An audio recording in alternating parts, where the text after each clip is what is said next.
एक कोने में खड़ी औरत घबराकर बुदबुदाई, अगर इसने घूंघट हटा दिया तो सबको पता चल जाएगा कि ये अमायरा नहीं है।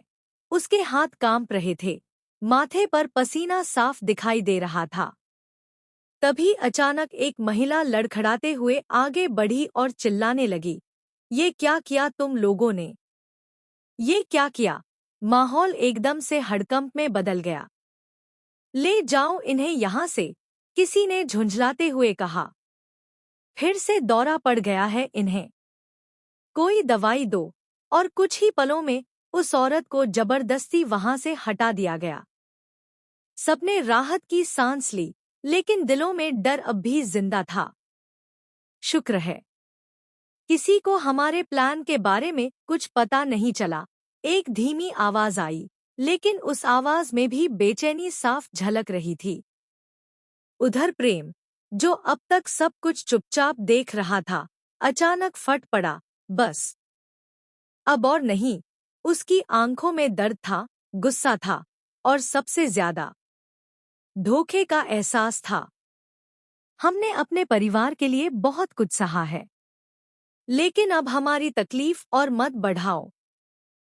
चले जाओ यहाँ से, प्लीज। दूसरी तरफ घर में एक अजीब सी दोहरी स्थिति थी। एक और लोग शादी की खुशियां मना रहे थे, ढोलन गाड़े बज रहे थे, और दूसरी तरफ रिश्ते टूट रहे थे, भरोसे बिखर रहे थे। एक तरफ ये घर खुशियां मना रहा है, और यहाँ हमारी ही बहन अपने रिश्ते का गला घोंट रही है, किसी ने तंज कसते हुए कहा। तभी किसी ने माहौल संभालने की कोशिश की, कोई बात नहीं, दुल्हन थक गई होगी, पहले गृह प्रवेश कर लेते हैं, आशीर्वाद बाद में ले लेंगे।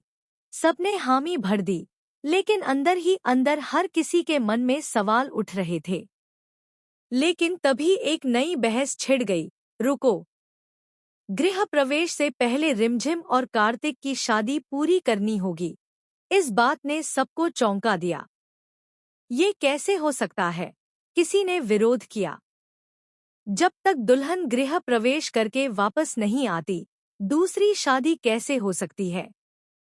थोड़ी देर की बहस के बाद फैसला हुआ कि पहले गृह प्रवेश होगा।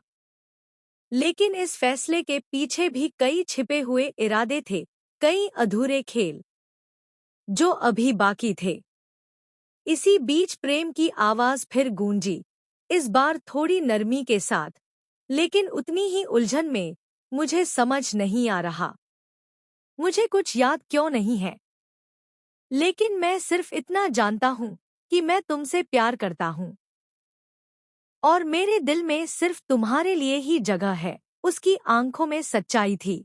ल